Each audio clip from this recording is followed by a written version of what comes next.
Muy buenos días, bienvenidos a Combinación Clave. Partimos de inmediato nuestra primera entrevista de este día lunes. Estamos ya con el presidente del Senado, Carlos Montes. Senador, ¿cómo está usted? Buenos días, Fernando, ¿cómo está usted? Bien. Ahí. Un poco agripado todavía, pero ya saliendo de la ultratumba. El signo de estos meses. El signo de estos meses. Hablando de buena salud o mala salud presidente, ¿cómo se puede solucionar este problema que hubo en materia del salario mínimo, el veto que se metió, la luca que salió a última hora? Que eso dejó un sabor amargo en todos, tanto en la oposición como en el gobierno, porque da la sensación que no hay mucha voluntad, bueno, nunca hay mucha voluntad de subir el salario mínimo, pero no hay mucha voluntad en que este tipo de cosas se pueda tener un tratamiento un poquitito más prolijo. El debate del salario mínimo siempre es muy difícil desde el punto de vista de tener conciencia, muchos de los que estamos ahí, de que sigue siendo muy bajo respecto a lo que es necesario para sobrevivir una familia, entendiendo que el salario mínimo es un salario de protección social, es producto de un acuerdo cultural, político, moral, y también tiene consideración económica. O sea que la preocupación por las pequeñas empresas lleva a mantener el salario mínimo en un crecimiento bastante gradual y, en fin. Yo creo que la solución está en la mano. Yo no le veo tanto dramatismo en la solución. Lo que pasa es que el Ejecutivo se puso un objetivo que estaba muy por encima de lo que podía lograr. Quiso tener 36 meses sin que hubiese debate sobre el salario mínimo. Y eso era mucho tiempo. Entonces se le hicieron propuestas hasta 24 meses. Que parecía muy razonable, porque aquí la discusión, más que en el porcentaje de incremento, estuvo por cuánto tiempo. Y yo creo que si el Ejecutivo es razonable y toma en cuenta la situación concreta, la visión, debiera hacer una propuesta con 24 meses, y yo creo que eso permitiría tener un acuerdo bastante rápido. Sí, hay que tomar en cuenta también que hay elecciones entre medio y eso en un momento dado el gobierno le convenía no tener discusión de salario mínimo mientras había elección, y a la oposición sí. Es que siempre es así, todos los años. Bueno, normalmente el reajuste es anual, normalmente, y la discusión es anual. Y creo que 4 veces en estos tiempos de democracia no ha sido así, ha habido algo de plurianualidad.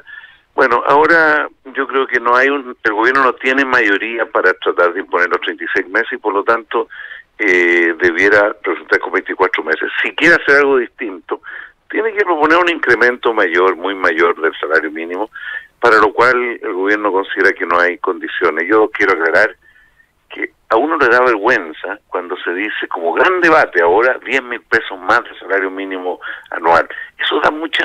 o que a uno le proponen, el gobierno propone la luca que tú señalas, sí, pero además 56 pesos mensuales como aumento de la asignación familiar. Esto, la verdad que en un país que tiene entre 20 y 25 mil dólares per cápita, todo esto es algo que tenemos que discutirlo mucho más profundamente, porque tiene que ver con la desigualdad en el país y como aceptar de que familias vivan en esas condiciones. Ahora, me da la impresión a mí que respecto de eso, porque parece tan absurdo hablándolo como usted lo estaba planteando, 56 pesos en la asignación familiar, 1.000 pesos el aumento del salario mínimo. Uno dice, a ver, ¿cómo puede alguien proponer una cosa que parece tan nimia? Pero tengo la impresión de que esa es la típica respuesta tecnocrática de alguien que lo que quiere es calzar cifras nomás. Quiere que de alguna manera haya un número, al final de cuentas agregado, que pueda ser financiable. Y claro, cuando se desglosa por persona, es una cosa ridícula. Sí, además hay que tener muy presente de que esto no es el costo fiscal no es lo significativo aquí, este es un reajuste de referencia para otros sectores.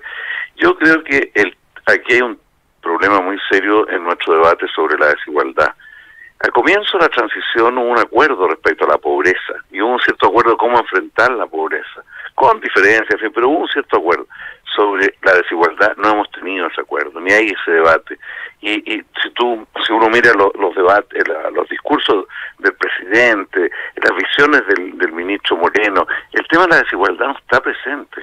O sea, no, parece que no fuera. Ahora se sacó la desigualdad porque se dice que en el último CACEN se aumentó, cosa que no es efectivo, no, porque está dentro del margen de error.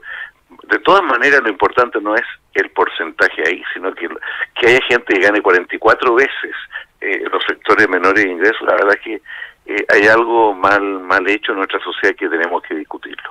Ahora, estamos conversando con el senador Carlos Montes, presidente del Senado. Senador, también es cierto que eso, lo que usted acaba de decir, implica e involucra a si hay gobiernos totalmente distintos en términos de giro ideológico, de posiciones que tuvieron en términos de políticas públicas, muchos de ellos. Aquí hay una cosa sistemática, no tiene que ver con uno u otro gobierno, digamos. No, yo estoy de acuerdo. No, incluso no se puede ir más atrás, incluso en la historia. No, lo que pasa es que hay un modelo de desarrollo que tiende a ser muy concentrador, en fin, pero además hay una cierta, o sea, hay una idea acá en este país de que hay que pagar lo menos posible. Entonces uno mira, hay países que no tienen salario mínimo legal, pero hay como una convención, un acuerdo, una manera de hacer lo que va subiendo. Es que no es verdad que lo único que ganan salario mínimo son determinados sectores. Para otros sectores es un salario de referencia. Los garzones en los restaurantes tienen el salario mínimo, sobre eso la comisión. Ganan más que el salario mínimo. Pero si alguno de ellos se enferma, el salario que va a tener en el periodo de enfermedad va a ser el mínimo. Normalmente, si se enferma un periodo largo, o más cercano al mínimo. O sea, hay un conjunto de cosas que tenemos que nos acostumbramos a que hubiera una parte del país que ganara muy re poco y otra parte del país que ganara mucho. Y eso es algo que tenemos que discutir. A todos nos da vergüenza porque sabemos que no es llegar y subir irresponsablemente, porque eso afecta a la pyme, pero hay un problema de fondo. Ya, y desde ese punto de vista, con un gobierno que comienza, que no tiene mayoría en ninguna de las dos cámaras, y por lo tanto hay que generar algún tipo de comunicación. Esta comunicación está trabada en este momento a partir de lo que pasó con el salario mínimo. ¿Cómo se repone algún grado de vínculo en ese sentido? Hay un ministro del Trabajo que fue mucho tiempo parlamentario y que el problema no es de diálogo. Hay un ministro de la Presidencia que tiene facilidad para el diálogo con distintos sectores. Yo no diría que el tema va por el lado de la capacidad de conversar, el lado va por el sentido político de buscar una solución, y yo creo que aquí deberíamos rápidamente encontrar una solución. Este es un debate que no sirve a nadie, pierden todo. Es parte de lo que la gente dice, ¿cómo puede haber una clase política, una dirección política del país que sobre estos temas no encuentran soluciones más rápidas y mejores? Bueno, yo creo que cuando a uno le dice 56 pesos, esto cuando la gente lo sabe, o 1.000 pesos, eso crea una bronca no con el gobierno, sino que con todos los que tienen que ver con las decisiones del país. Yo espero que, especialmente confío en que Monkeberg y Brunner propongan rápidamente una solución. Estamos conversando con el senador Carlos Montes, presidente del Senado. Senador, usted ha planteado en otro tema, lo quiero sacar de este tema y llevarlo a otro, que usted planteó una cosa que quizás a muchos les pareció curioso, porque es un tema que cada cierto tiempo, pero bastante cíclico, aparece nuevamente. Pidió aclarar el vínculo de políticos con gremios de tragamonedas. ¿Por qué no nos cuenta un poquitito de qué se trata eso? Yo fui consultado por un medio sobre la relación entre políticos y este gremio, FIDEN creo que se llama. Bueno, y con una serie de supuestas denuncias, y a partir de haber presentado proyectos de acuerdo a algunos parlamentarios. Entonces yo dije que antes de construir toda una visión de que aquí hay un delito y que frente a ese delito tienen que responder aquellos parlamentarios que han sido beneficiados, que avanzara la investigación rápidamente y se clarificara. Aquí el gremio de los tragamonedas, la gente organizada de las máquinas de moneda, aquí acuérdense que está la discusión entre los que son de recreación y los que son de azar, que tienen ganancias. Aquí se ha buscado distintos caminos, se ha discutido, no se ha encontrado una solución fácil, y había un grupo presionante, se ha mantenido y crece por las poblaciones, crece por todo Chile. ¿Por qué? Porque la verdad es que en un momento se dijo hay que prohibir la fabricación o la importación, pero rápidamente se vio que bastaba con un computador para tener los mismos sistemas, ¿eh? O sea, cualquier computador puede tener estos sistemas. Entonces es un problema bastante serio y hay que tomar experiencia de otros lados. Cuando discutimos la ley de casino, se discutió también la idea de las salas de bingo en las comunas, por distintos lados, como una forma de un espacio para que personas que quisieran jugar tuvieran. Eso, a partir de la experiencia española, se trató de imitar, pero se vio que tenía una serie de problemas. Estamos con una cuestión que ha habido un lobby permanente para evitar que se enfrente a fondo. Y han habido muchos parlamentarios que han dicho, solucionemos esto, de distintas maneras le han dicho a los gobiernos, pero esto no se le ha dado el rango que tiene y esto va descomponiendo la vida en muchos lados. Sí, estamos hablando de máquinas tragamonedas, digamos, que se encuentran bien distribuidas, sobre todo en sectores bien vulnerables, pobres, poblaciones marginales, y que, bueno, uno puede entender que una persona tenga la ilusión de que puede cambiarle la vida cuando gana miserablemente con un golpe de suerte, digamos. Pero ¿qué tanto es suerte esto? Esa es la pregunta.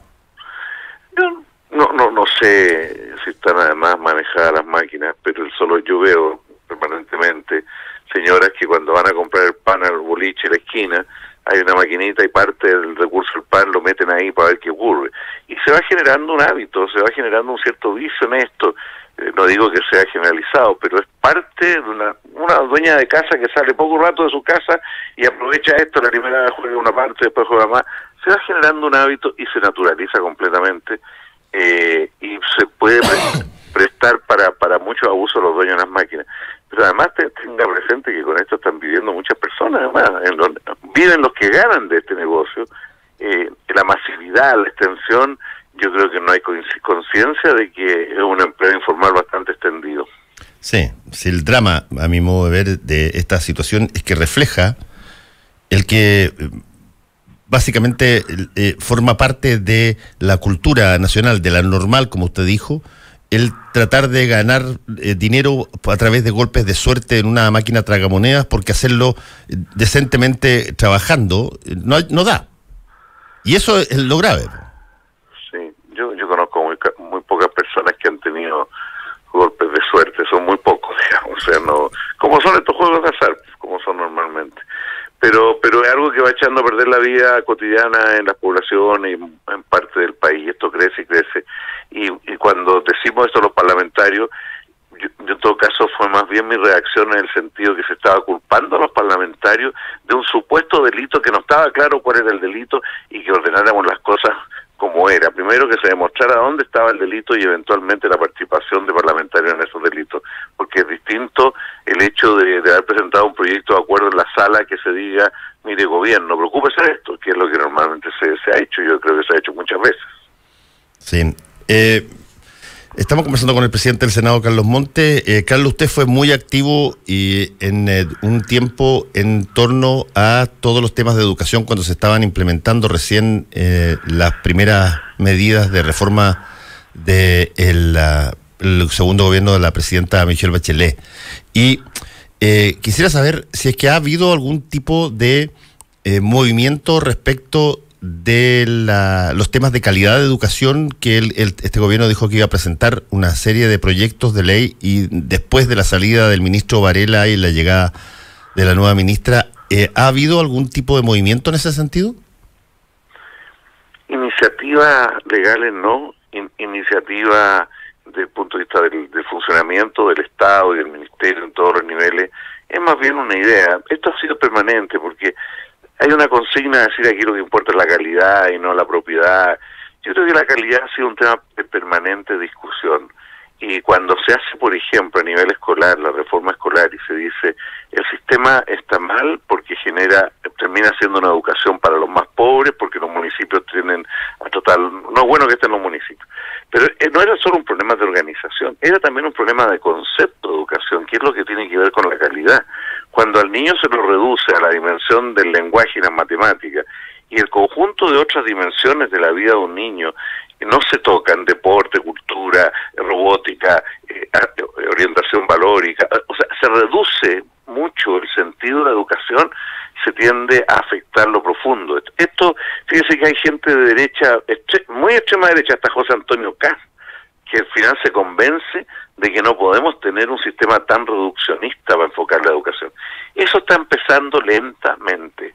Desgraciadamente, el sector tecnocrático de lo que construyen políticas públicas, que no solo son de derecha, a veces son también de otro lado, no entiende de que aquí es fundamental tener un marco de estímulos mayor. Esto, Fernando, se discute no solo en Chile, se discute en el Parlamento norteamericano. Y usted ve que hasta los demócratas y republicanos dicen, discutamos este tema, no podemos seguir encerrados en una idea de educación reduciendo al niño a ciertas dimensiones y no viéndolo como una integralidad, un desarrollo más integral. Y los profesores que son formados en alguna forma, de alguna manera, para formar globalmente a los niños, al final se les exige solamente CIMSE. Y eso afecta la calidad de la educación. A nivel de educación superior, yo creo que el debate todavía falta. En el caso de las universidades estatales, por lo menos hoy día hay un fuerte debate al interior de las estatales, cómo mejorar la cantidad de alumnos, cómo mejorar la calidad y la pertinencia de la educación y de la investigación a partir de un plan de fortalecimiento. Estamos conversando con el presidente del Senado, el senador Carlos Montes. Senador, ¿qué tanto de eso no tiene que estar relacionado con el hecho de que una prueba estandarizada, es decir, una prueba que básicamente uno corrige no por, llamémoslo así, la calidad de su contenido, sino que más bien si respondió correctamente la alternativa que correspondía y que es fácil de hacer, rápido de hacer, se puede mecanizar? ¿Qué tanto la facilidad para poder evaluar a los niños es lo que está promoviendo que esto suceda como usted está describiéndolo? Mire, yo creo que esas pruebas pueden existir. El problema es cómo influyen y pasa a ser el elemento orientador y ordenador de la escuela, del profesor, de evaluación. Hay países donde existen estas pruebas y son privadas completamente, solamente para el profesor. Hay países donde incluso está prohibido comunicarlas, para no generar la distorsión de echar a competir los colegios por los resultados CIMSE. Y se toma esta información más bien para ver cómo mejorar la formación, la educación. Acá terminó siendo una cuestión casi de mercado, que tienen buenos CIMSE, que tienen malos CIMSE. Es muy distorsionador. Hay un premio Nobel que centra su tema en esto, dice que esto distorsiona, un premio Nobel de Economía, paradójicamente. Bueno, yo creo que nosotros hemos ido avanzando en la Agencia de la Calidad, que incorporó un conjunto de otras variables. Por ejemplo, la deserción escolar, que es muy importante para evaluar un colegio con mucha deserción es algo que hay que preocuparnos. Un colegio donde el nivel de violencia es muy fuerte, también tenemos que, en fin, esto no, Fernando, esto es básicamente un problema de la educación pública. En los colegios del barrio alto, en los colegios caros, tienen otro enfoque, no están orientados solamente al CIMSE, tratan de formar personas con sus distintas visiones de lo que son los seres humanos, pero tratan de formar personas. Esto también ocurre en buena parte de los colegios particulares, incluso subvencionados.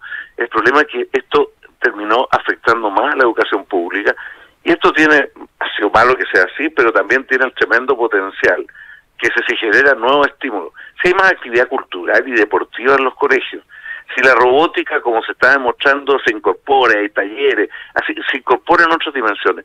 Los nuevos servicios locales, si no expresan un nuevo concepto de educación, una visión más amplia e integral, la verdad que van a ser iguales que lo anterior. Aquí no basta con una nueva estructura organizativa. Aquí es muy importante una nueva orientación, un nuevo contenido de la educación.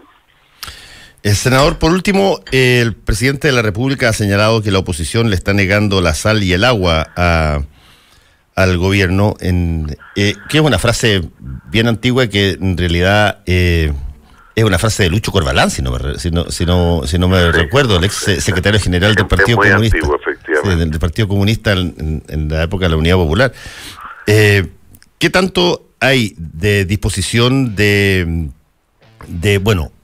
oponerse básicamente a los planes o a las políticas que presenta el gobierno, y qué tanto se puede abrir eso para conversar? Ya hablábamos del salario mínimo, que yo creo que ahí no fue un problema que alguien negara esto o lo otro, fue un gobierno que no hizo bien las cosas, que no asumió la realidad y buscó acuerdos sobre la base de la realidad. Yo creo que el tema tributario es un tema demasiado significativo, tanto en lo que representa para el país, un sistema más justo, un sistema que se dispone de recursos para las políticas sociales, para enfrentar desigualdad, pero también por la forma en que se entienden las distintas oposiciones entre sí y la manera de entenderse con el gobierno. O sea, el gobierno, si quiere quiere realmente avanzar en esto tiene que tener una perspectiva muy realista, muy fina, y asumir y no creer de que basta con atacar a la oposición diciendo son vendepachos o antipatriotas, dijo. Antipatriota, o decir aquí, poner pie encima. El ministro Larraín ha sido muy fuerte de la manera en que ha dicho las cosas. Esto de los gastos comprometidos, que fue una manera que él sabe que fue inadecuada, que fue una construcción mediática, y así como eso, muchas cosas. Entonces puede decir, bueno, ayúdenme a resolver los problemas. O sea, tenemos un sentido de país, ¿eh? pero la verdad es que también tenemos visiones de las cosas y no nos pueden imponer sin que haya los diálogos necesarios. Y el gobierno no tiene mayoría. El gobierno de Michelle Bachelet en materia tributaria tenía mayoría, y a pesar de tener mayoría, abrió unos espacios de conversación y se llegó a acuerdo. Buena parte de los artículos de la actual ley tributaria los redactó el ministro Fontaine, o por lo menos influyó mucho en la redacción el actual ministro de Obras Públicas, buscando alternativas. Entonces, la firmaron, la firmaron todos. Algunos a mí me costó muchísimo firmarlo, porque había muchos problemas que no estaba de acuerdo. Pero bueno, se firmó, la firmó cada uno de los que estábamos metidos en el tema. Entonces, yo creo que tienen que hacer, no basta con que descalifiquen a la oposición. Yo le pediría al presidente que tuviera calma en ese sentido. Descalificando no va a lograr lo que quiere. Yo creo que el problema del gobierno más bien es otro. No es que la oposición le niega la sal y el agua, es que el gobierno construyó un plan político sobre la base de un crecimiento mayor que el que tiene, y que la tendencia es que este año va a ser que 4, un poco más de 4 probablemente, pero el próximo año va a ser menor que esto por situaciones de la economía mundial y la guerra comercial y en fin, un conjunto de otros factores. Entonces el gobierno está con un problema político de esa naturaleza, pero aquí en esto tiene que darse el tiempo y asumir de que hay diversidad y ver en qué puede haber acuerdo y en qué no. Si quiere imponer, va a chocar con la realidad. Senador Carlos Montes, presidente del Senado, muchas gracias por haber estado con nosotros en Combinación Clave. Muchas gracias, Fernando, que esté muy bien. Hasta luego. No te separes de la 92.9. Ya regresamos con más opinión y debate en Combinación Clave. Quédate en la clave.